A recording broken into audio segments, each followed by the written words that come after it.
MTN SME Hub. Link to growth. Link to success. Link to the ultimate resource for business advice and insights.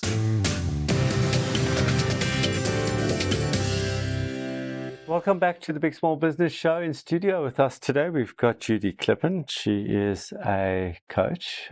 She's a specialist in burnout, and she specializes in making work for you. And we're in part 3 now.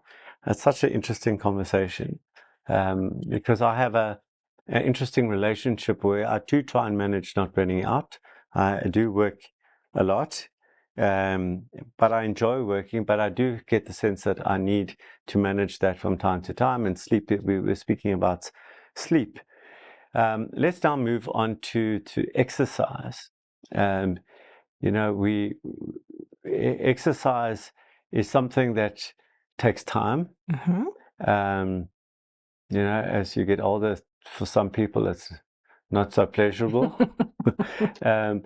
So it becomes, as if for entrepreneurs, and I speak not just for myself, I'm surrounded by entrepreneurs, it becomes something that there's certain types of people that are disciplined to do it and used to doing it, and certain other people who are trying to do those good things like exercise.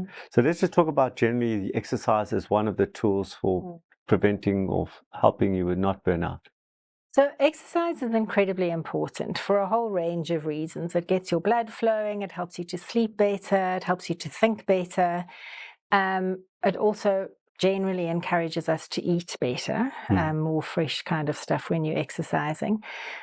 What I will say though is that when we have got proper, like we're in the grips of burnout, we don't have excess energy. It's almost like we're right down at the bottom of Maslow's hierarchy. We're in survival mode, and we are using all available energy that we have on just doing our work and getting through our days. So then to punish ourselves for not having the energy or the inclination to do hectic exercise is not helpful. So we have to learn to listen to our bodies. If all your body can deal with is a little gentle walk around the block, great. If you can go to a spinning class, but you really have got the energy for it, great. But I often see with my clients who are generally quite hard on themselves, particularly when they have burnout, is that they force themselves to go to a very high intensity, high energy intensity gym class, and then they are absolutely finished afterwards. And it's not kind or compassionate towards yourself, but it's also not helpful because you are using up what tiny little energy reserves you have left on something that actually isn't giving you a return on your investment. So you have to learn to listen to your body. Exercise, absolutely important, but do what you can manage. If it's only a walk, have a walk. If it's a yoga class, do a yoga class, but don't push yourself more because you're actually doing yourself a disservice.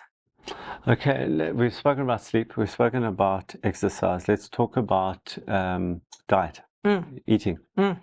Right, I'm a stress eater, right? I get stressed often. I eat often. So that whole, and some people, when they're stressed, don't eat at all. Yeah. I mean, people have different reactions to it. I unfortunately got the wrong side of that coin. So how do you manage? It feels, because the psychology there is, I just want to reward myself, give myself something good, right? Like I've had such a stressful day, I've got no energy, I don't want to walk, I just want to. So how do you convert? And it's wrong, like you do know it's wrong, but there's a logic in it which you'll just believe. Well, it's also that it's not only that we know that it's wrong, we also don't have the energy to fight against doing it. That's the thing is that, remember that advert for chocolate, all resistance crumbles. Yes. It's like that we just don't have the energy to resist eating the stuff that we know in the short term is going to make us feel better, but actually then the kind of self-loathing kicks in. So the thing is to be compassionate. That is the first thing, is that you really have to understand why you are craving the comfort food, because you're tired, you're exhausted. Yeah. So don't not eat the food that you are craving, but balance it out with something that is healthy. So if you want chocolate, by all means have some chocolate, as long as you've had a healthy meal beforehand.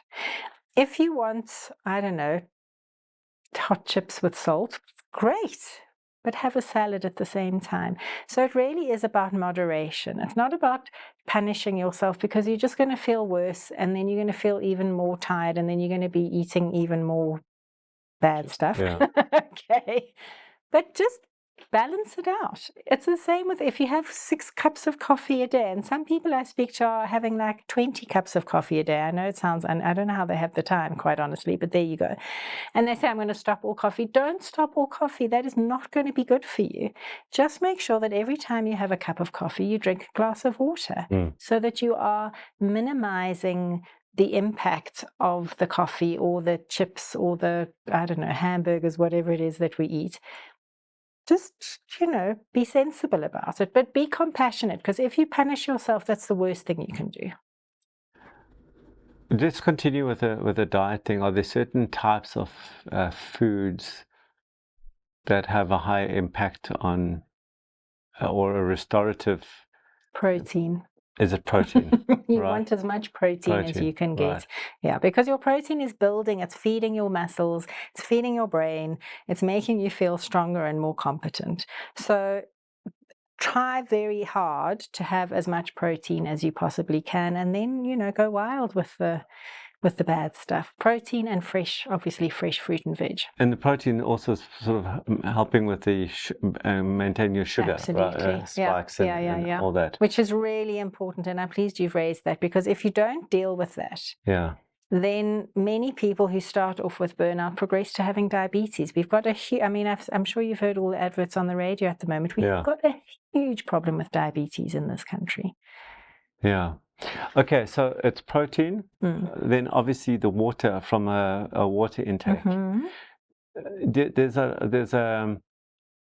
some people overdo it, and you've got a whole bunch of people going like 4 liters of water a day, which is completely, I wouldn't know this, but what I hear is it's not good for your kidneys. It just makes your kidneys work too hard.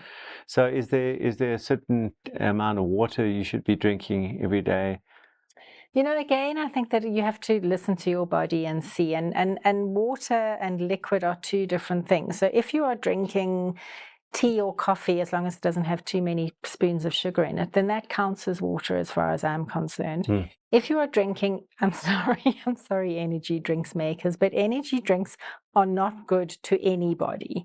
So unless you have just run a marathon and you need to replace the electrolytes, don't even think about an energy drink. If you have to have an energy drink, drink a lot of water to dilute the sugar content, because it's the sugar content that is the problem.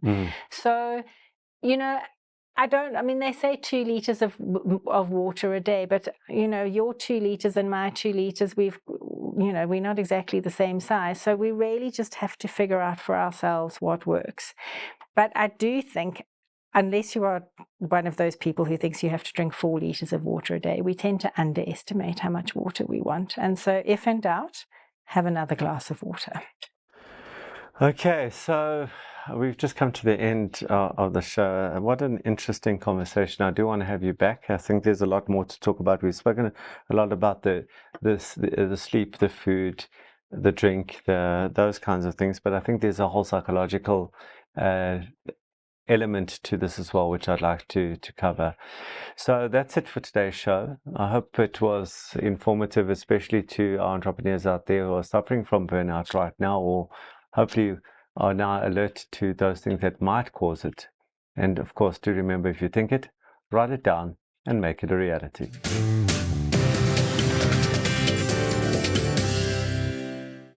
The Big Small Business Show, proudly sponsored by MTN Business.